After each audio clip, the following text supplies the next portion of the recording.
Hey guys, Dan the Wolfman here. Learn combatives and street jiu-jitsu. We're doing combatives. Sometimes I focus more on that. Sometimes I do more of the flow, Russian martial arts stuff. The largest technique around the world is always going to be a right haymaker, right swing, even right stab. Most people are right-handed in the world. You wrong-handed people are wrong. Okay, so you got to prepare mostly for some kind of right haymaker, right hook, right overhand, untrained look away swing, shove and swing. These are the most common attacks. So I'm going to give you a little tidbit here of the best thing that you can do. Obviously, if someone confronts you, you don't stand with your feet square. And because of framing, I kind of have to have it in this in-between, guys. You immediately, if someone is confrontational with you, you draw your foot back, your usually strong side foot back at a diagonal, and you bring your hands up in a non-confrontational fence. Your elbows should be in because having elbows in, inside position, is good for all fighting as well. As you know, you suddenly pulled a knife or screwdriver to stab you, having inside position is good to protect your vital organs. So anyway, here, psychologically, that makes them not want to swing. It's not here, I want to fight you. It's here, all the witnesses and the cameras that are everywhere go, hey man, I don't want any troubles, you talk with your hands, I don't want to deal with you, and all of that. So I'll bring big scary guy here, Joe, in. And Joe, so as soon as someone's in my face, just relax, man. As soon as someone's in my face, I'm going to draw back and make sure I am controlling the distance. In any warfare, he who controls the distance controls the outcome. He who controls the distance where the battle takes place controls the outcome. Most people can swing wide, basically strong, untrained punches. They don't know how to fight in the clinch. They don't know how to fight on the ground. They don't know how to fight at kicking range, etc. Okay, so, move forward a little bit. So, if he's in my face, I don't want to stand here square-footed. If he sucker punches me, I'm not that. I'm going to teach you the head and elbow spear here, which is basically, once I'm in this position, something swings. I don't stay here. I push off the back foot, and I go with this nice deep cover, hand tight. I've taught it before, like you're combing your hair, one frame, not this outside block thing that bangs into your face and stuff sneaks in. And here, I grab the plum clinch, and that's what we're doing. Because most people can't fight in any kind of clinch. So, excuse the sound of freedom in the background. Okay, so, usually you hear that when I'm on the range. Well, today's a little bit different, guys. So, anyway, if one of the most common attacks, Joe's just slow, he's going to do a look away. He acts like I talked him down, I don't want any problems. When a guy looks away, you better be careful he's not turning. He then goes for a sucker swing here. So instead of just staying here, which will save you, if I just stayed here and covered, boom, and then I fire back and I'm ready to fight, that's reacting late and that works, but it's better to go simultaneous.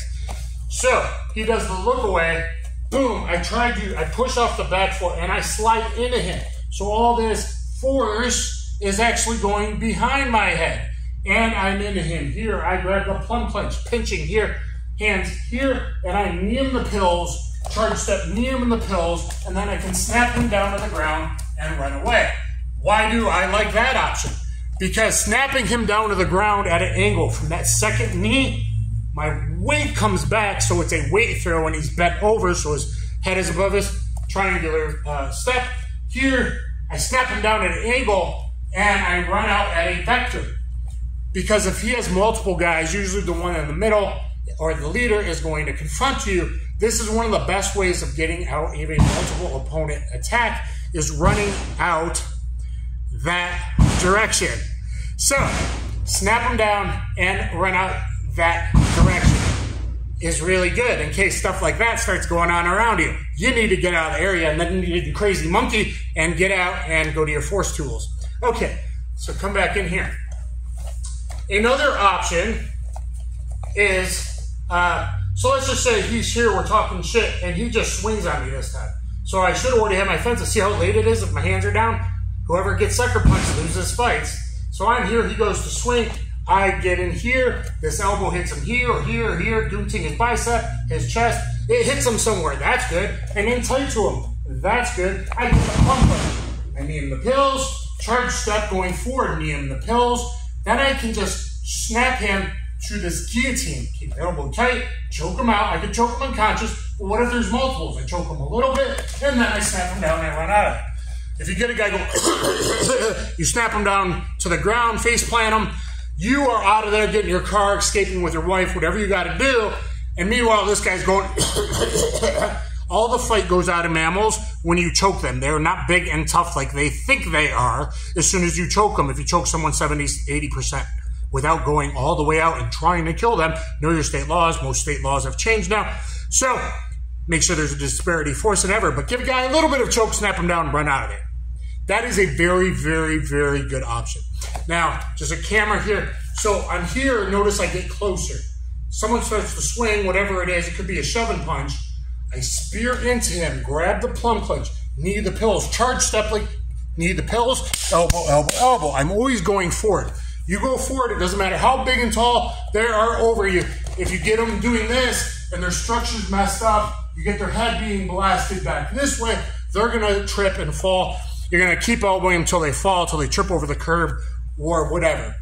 Forward pressure is what wins street fights. I'm going to say this again for the people in the back. Forward pressure is what wins street fights. And then run out of there. Get out of there. Escape and evade.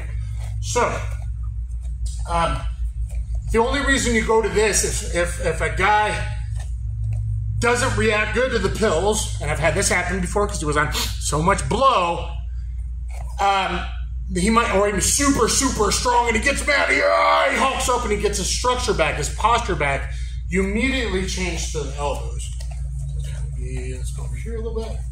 Okay, so if he swings from here, go ahead. I get in here, bam, I got his head down, so I use leverage with the proper palm clench. Knee the pills, but he hulks up, he gets strong. I don't keep kneeing at this point. I can't even skip a knee up to his face. I let off the double collar tie known as the plum clench, let one go, and I keep stepping in with my elbow to blast him out of there. Try and get this done quick. Get it done as quick as possible and get out of there. So, usual reaction is going to be head and elbow spear, plum clinch, knee the pills. It should already be there because I'm kind of dropping my weight and my back foot is like a sprinter. Heel is up like you turn on a cross, an elbow, whatever. It's ready to launch that knee. Knee the pills, but I don't stay there. Knee, charge step, knee, smack him down or snap him down to a guillotine first, then snap him down, run out of there. And if he postures up, I keep going towards camera. Spear, knee, elbow, elbow, elbow. Spear, knee, guillotine, snap down, run away.